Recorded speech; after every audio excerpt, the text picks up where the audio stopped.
ஏன் நிற்கிறீர்கள்? உட்காருங்கள். உயிருக்கு பயந்தவர்களே, உட்காருங்கள், உட்காருங்கள். அகமழியவில்லை உனக்கு. உன்னை அழித்திருந்தால் என் அகமும் அழிந்திருக்கும். அல்லது எட்டப்படும் தொண்டைமானும் எங்களிடையே பிறவாதிருந்தாலும் உனக்காக அகம் உண்டாகாமல் இருந்திருக்கும். நல்லவர்களை திட்டாதே. இன்னும் ஏன் பயப்படுகிறாய்? உண்மையை கூறு, நாய்களை திட்டாதே என்று. துரை அவர்களே, நன்றியுள்ளது நாய் ஒன்றுதான். அதுவும் நமக்கு பெருமைதானே. இருந்தாலும் இவன் யார் அதை சொல்ல? அதுவும் சரிதான். அடிக்காலும் உங்களை சொல்ல அடிப்பட்ட இவனுக்கு என்ன உரிமை இருக்கிறது? எட்டப்பா, ஈன சொல் பேசாதே. நாவை எடுத்தறி. வாழ விரும்பினாய், வல்லவனை அழித்தாய், இனி நீ வாழ்ந்துக்கொள். வீரம் விளையாற்றுதென்றாய், வீணனை வணங்கினாய், வேண்டுவதை வாங்கிக்கொள். கூலி கேட்டாய், கும்பிட்டாய், கோழையானாய், கூலியை பெற்றுக்கொள்.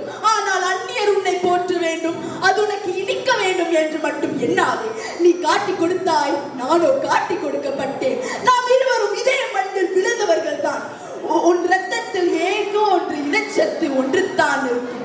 ஆதலின் நம்மிடையே என் பேச்சுக்குத்தான் இடம் உண்டு. ஏற்பதும் உனக்கு இழிவென்று, காரணம் உரிமை ஒன்று. ஆனால் அவனோ நேற்று வந்தான், இன்று இருப்பான், நாளை போவான் என்று எல்லைக்கு இலக்கணத்திற்கு உட்பட்டவன். இம்மியனும் நம்மோடு ஒவ்வாதவன். அவன் கத்தி பாய்ச்சிலும் கலங்காதே, ஆனால் அவன் பேச்சு கேட்டு மட்டும் வாழாதே. நான் கூறுவது உனக்கு மட்டுமல்ல, எங்களோடு சிங்கங்களாய் பிறந்து இன்று குரங்குகளாய் கூடி நிற்கும் இதோ அத்தனை இனர்களுக்கும், மானம் பெற்ற மனிதர்களுக்கும் கூறுகிறேன். நிறுத்து, போதும் உன் பேச்சு. குற்றவாளியாக நீ ஏதேனும் சமாதானம் கூறி குற்றத்தை குறைத்துக் கொள்ள முடியுமா என்று பார். நாங்கள் ஒரு நாயை கொள்வதானாலும் சட்டப்படி குற்றம் காணாமல் கொள்ள மாட்டோம். We believe in the rule of law. எத்தர்கள் நல்லவர்களாக நடிக்க ஏற்பட்ட எத்தனை வழிகளில் இதுவும் ஒன்று. அறிவேன், ஆக போகும் முடிவையும் தான் அறிவேன். ஊருக்கு பேருக்கும் நாடகத்தை நடத்தி காட்டு. நீ குற்றவாளி தானே? உன்னை கொல்ல தவறை குற்றவாளி. எனக்கு பேச்சு வேண்டாம், நேர்மையான பதில் தேவை. கும்பனியாரின் கட்டளைக்கு நீ ஏன் அடங்கவில்லை? கும்பனி என்பது வாங்கவும் விற்கவும் வந்த ஒரு வர்த்தக ஸ்தாபனம். அதற்குள் அடங்க வேண்டியது பொருட்கள், புருஷர்கள் அல்ல. கடைசியாக நாங்கள் வாங்கி இருப்பது அரசு உரிமை. உரிமையை வாங்குவதோ விற்பதோ எங்களுக்கு பழக்கமில்லை. எவனாவது விட்டிருந்தால் அவனிடம் போய் கேட்டிருக்க வேண்டும் இந்த கேள்வியை. அவன் தான் ஆற்காட்டு நவாப். அவன் உங்களை கேட்க சொல்லுகிறான். அவனையே கேட்க சொல்கிறேன் நான் என்று நீ அவனிடமே போய் கேள். மீண்டும் எனக்கு பேச்சு, அது என் கோபத்தை குத்துவதாகும். உணர்ச்சியுடனுக்குத்தான் கோபம் வரும். உனக்கு வருவதாக கூறுவது பொய்.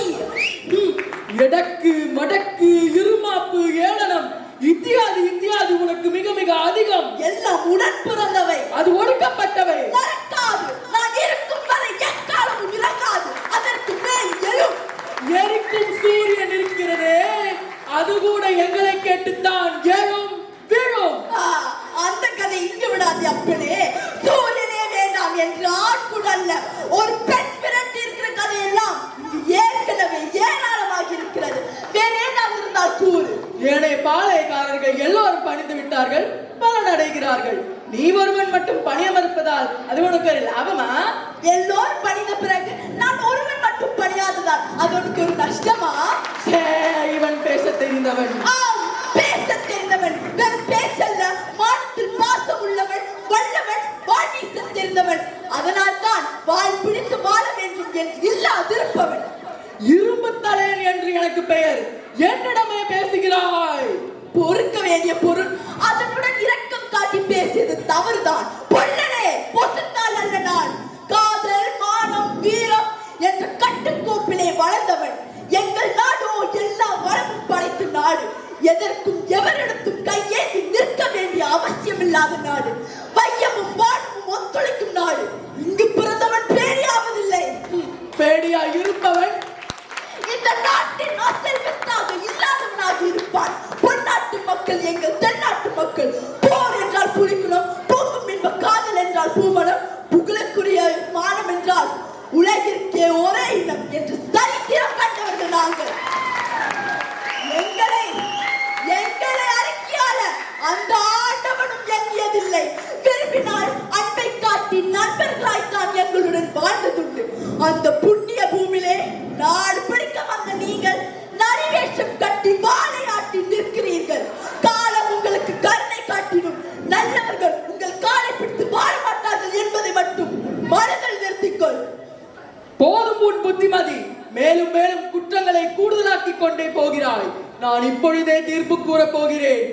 உயிரின் மீது ஆசை இருந்தால் உனக்காக ஒரு வினாடியை ஒதுக்குகிறேன்.